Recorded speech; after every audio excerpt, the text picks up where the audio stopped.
Hello there, friends, and welcome on into Lilybelle. I hope you're all having an amazing morning, afternoon, or evening. Today, as of uploading at least, it is July 8th. This is the day where I do an annual town tour, and I've done one every year for the last 10 years. I started this in 2015. Here we are in 2025. So yeah, this is Lilybelle. This is my day one island. It is the one I made March 20th, 2020 live on stream, and it's the one I have probably way too many videos of. So yeah, let's start from the beginning, shall we? We have our airport. I've put my house right up at the beginning. I'm still not entirely sure I like where that is, but also I kind of ran out of room and I wasn't sure where else to put it, so that's kind of where we're at. This is our town entrance here. I didn't realize that having a lined up airport and resident services was going to be important when I first started this town. Obviously, it was day one. We didn't know any better. And it has bugged me ever since. But I think this entranceway here with the kind of diagonal pathing kind of works out. It kind of makes it look a little better. I like it, at least. But yeah, resident services, our town flag, not much here has changed. I kind of have always liked how that looked, so I just left it. The museum is also still where it was last time. I actually haven't done a town tour of Lilybelle since 2022, I think? 2022, 2023. So the town does look quite a bit different, but some things are the same, including the museum. That being said, if you skirt around back behind the museum, we have a little farm plot set up here. This has been really handy for getting my Nook Miles achievements done, actually. And I also just kind of like the way it looks. So, you have some farm and like gardening equipment here. You have a little like cupboard for all your supplies and stuff. And over here we have a little bridge, but we'll be over that later. If we go back around, can I even go this way? Oh my goodness. I am trapped. Over this way, we have one of the first of three neighborhoods. I've kind of done something a little bit different with Lilybelle this time around, where I've tried to divide my villagers up into different neighboring areas. I kind of like how it looks. I like them not all being, you know, clustered into one spot anymore. So obviously, if you're curious, Bob lives right next door to me, pretty much. Then you have Gaston and Boots, and those are very much, you know, still after all these years, the three favorites. So they all have beach access as well if you go down here. Mind you, my beach is full of flowers because I had a flower purge a couple months ago. And these are spares. And there's not really much else going on the beach. I never know how to decorate these properly. If you go up behind that first neighborhood, though, we have our shopping district.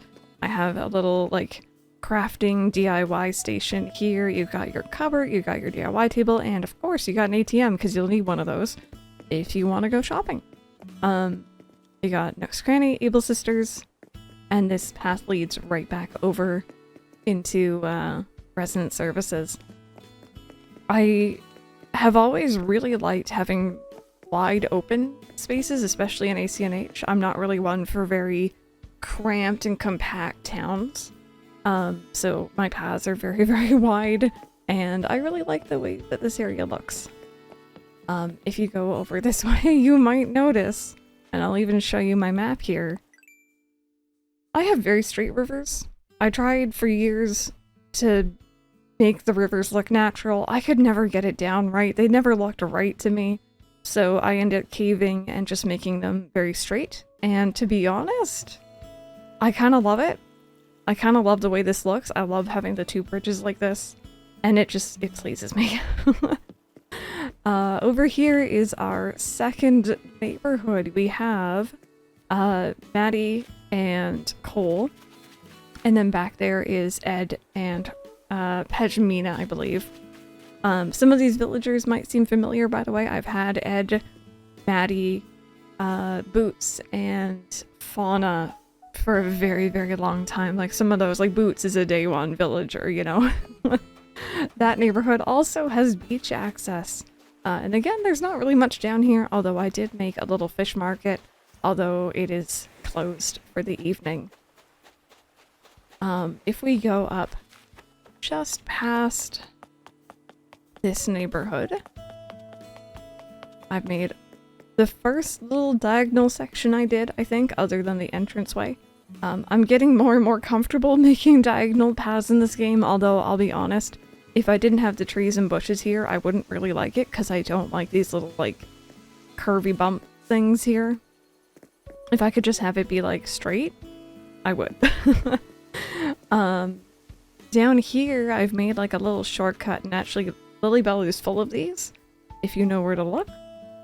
This one, I kind of envisioned, like, you know, you've had a long day at the beach, you just want to go home, you don't want to have to walk all the way back down the beach to get home, so you cut through this nice little, like, back alley area here. Also, can I just say how happy I am that they added this fencing into the game, because I don't think it was here from the beginning. I think this one was from Harvey's Island, and I love it for this area. It's one of my favorite bits of this town.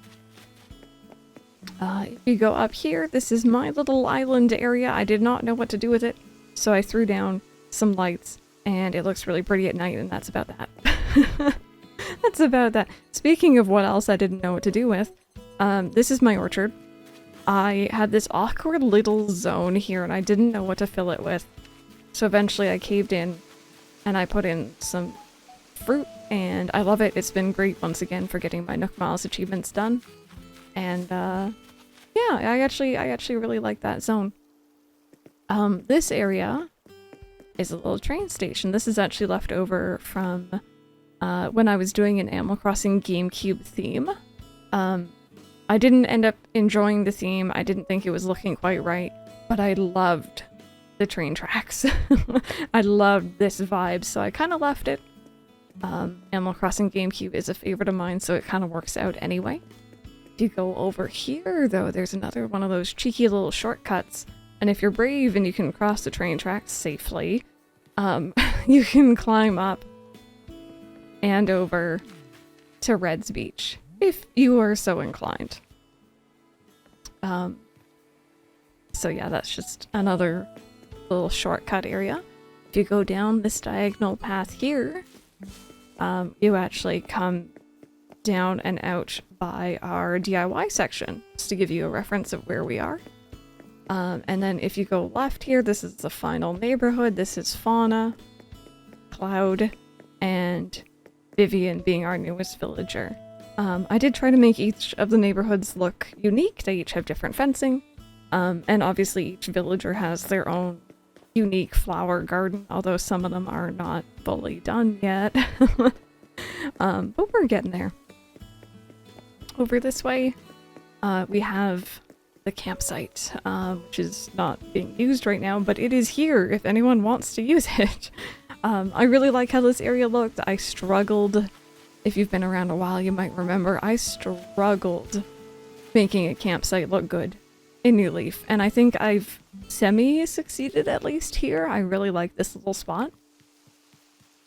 I have not really made use... Oh, there's also a little crafty station here. I've not made use of my third tier of my island very much. I use it more as decoration than anything else. Although, we do have a little stargazing area, I guess, up here, which is actually pretty cute. I do find Celeste up here pretty frequently, so. And then, yeah, if you come back down this way, this is that bridge I mentioned earlier by our farmland. And yeah, that is pretty much Lilybelle. It's changed a lot over the years. And it does feel a little weird to say, but this could potentially be the final iteration of it. I am incredibly happy with how this layout has turned out. Maybe in the future I might change it, who knows. But No, I'm really, really happy with it. It's not themed to anything. It's literally just something I wanted to do. Every single section is just something from me. So, I'm really, really proud of it. It also feels a little weird as well to say this, but this is the first town tour I'm recording from the Switch 2. And obviously with that being out now, there is, you know, the expectation that we might get a new Animal Crossing soon, and I would love to see it. I'm very much ready to have a new Animal Crossing experience. But it does feel a little weird to say that this could be the last time we do a town tour for this game. Maybe, because I did do a town tour for New Leaf recently, so... Cloud, you just have to be the center of attention, don't you, sweetheart? Look at him. Look at his little face. But yeah, 10 years of town tours, and here we are. Thank you all so very much for watching. I really hope you enjoyed. I'm gonna make sure I leave my dream address, hopefully somewhere on screen, and hopefully down below in the description if you would like to visit. I've only just updated it. I'm also gonna do my best to try to find at least some of the QR codes or the codes for the paths that I've used. Some of them might be harder to find, so if you happen to know them, let me know so I can add them in. But yeah, thank you so very much for watching. I hope you have an amazing rest of your day, and hopefully I will see you in the next video.